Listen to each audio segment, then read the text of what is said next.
the first flight, man has used the airplane for two purposes: to get him places at incredible speed and to provide him with the greatest of all thrills, the defiance of the law of gravity.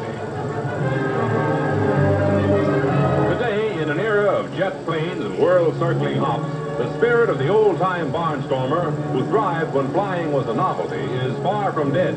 It exists at every air show, when men still bet their lives on their own coordination and the infallibility of a throbbing machine.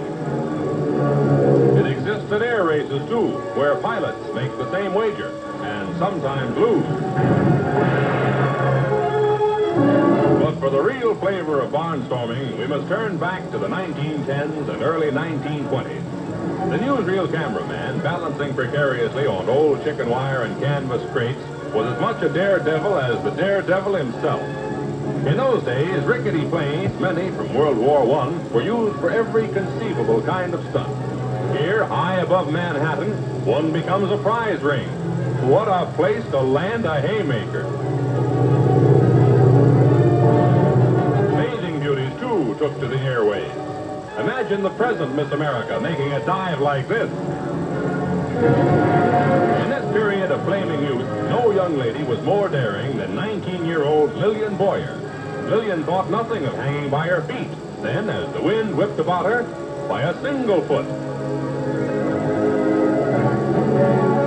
Up there with the earth thousands of feet below and no parachute, Miss Boyer might decide to do anything.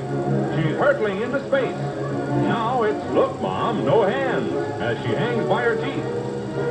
One of the most popular tricks in the early movies was the transfer from souped-up car to slowed-down plane. At 70 miles an hour, it wasn't easy.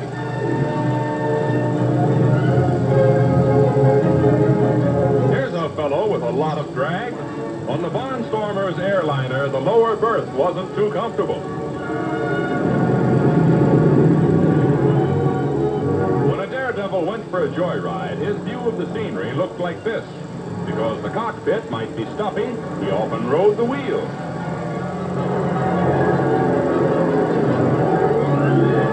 As the plane lands with the ground rushing up to meet him, the stuntman waits until the last split second before pulling himself to safety. The ancient spirit of daredevilry, reborn with the birth of the plane, seemed to fan out into other fields as well. Balloon riders preferred to go straight up, to perform their acrobatics dangling from the bottom of a gas-filled bag.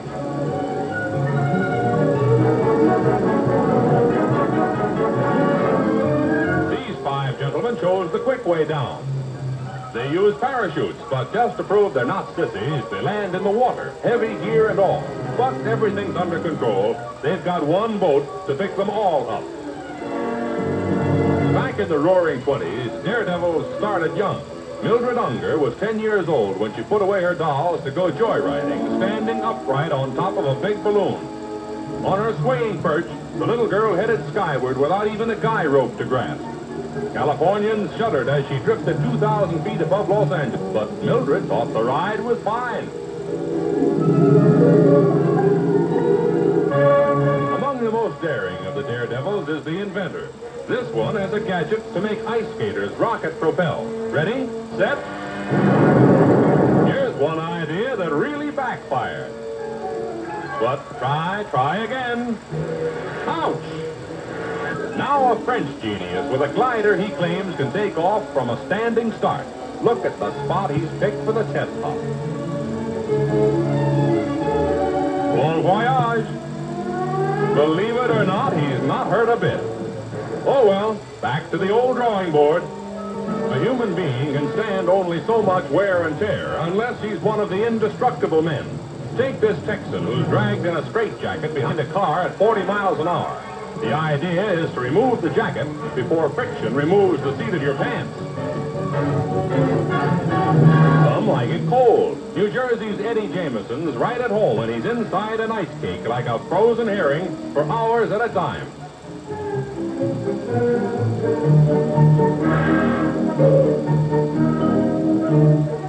Others prefer it hot. The inside of a steel box can seem pretty airless, unless, of course, you're used to riding the subway. This appears to be going a bit too far. Talk about a hot foot.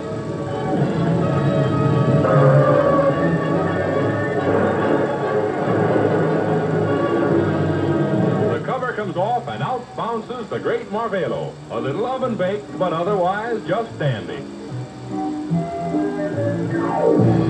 Here's another character who likes to play with fire.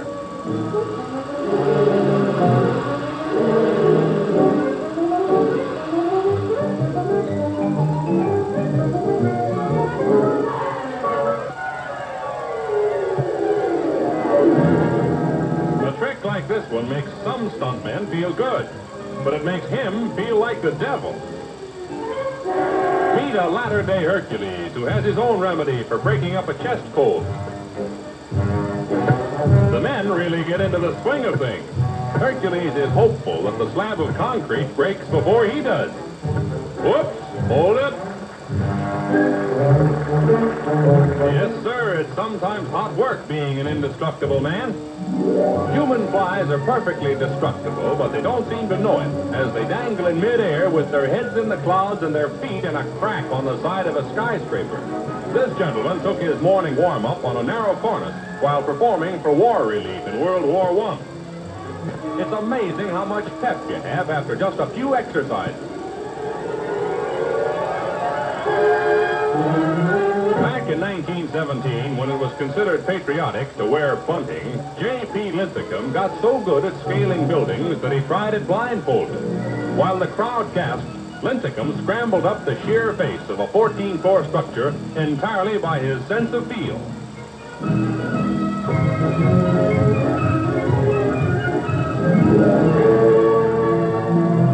When some human flies get to the top, the thrills are just beginning. Here's a handstand high above Broadway and a stuntman who loses his balance. Daredevil Johnny Reynolds tries a game called teeter-totter. Johnny is 39 years old. With luck, he may someday be 40. There's no trick to jumping rope, unless you decide to do it on a plank sticking out of a 20-story building. What a place to go into your dance. If the anchor man stepped off the end of that board, this act would come to a sudden conclusion. Now the blindfold test. Look out!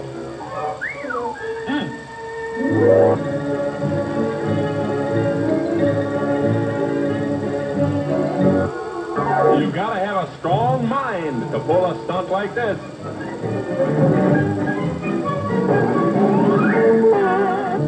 At a dizzy height, this fellow breaks into the movies by walking along a narrow, slippery girder on a pair of stilts. Watch a sudden gust of wind blow off the daredevil's hat and almost blow off the daredevil. In this era of wonderful nonsense, where mountain goats feared to tread, you could always find a stuntman. This is good for the arches, but not the nerves. Every one of us has the fear of falling from high places. That's why, for spectacular thrills, it's hard to beat the human fly.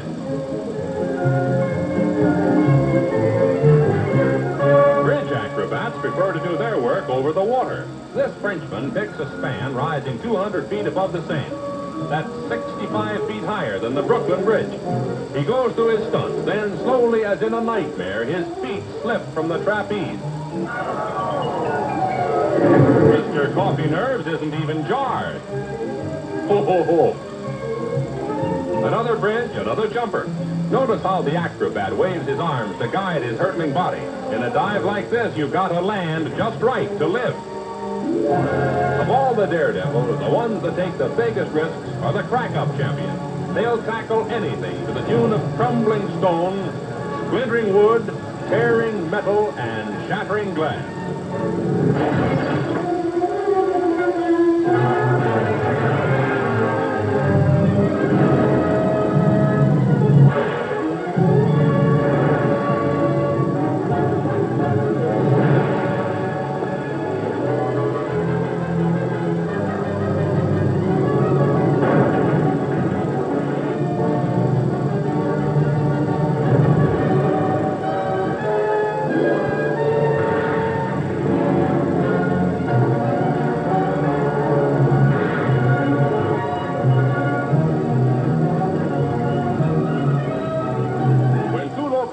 Come thundering head-on at full throttle. That's all, brother.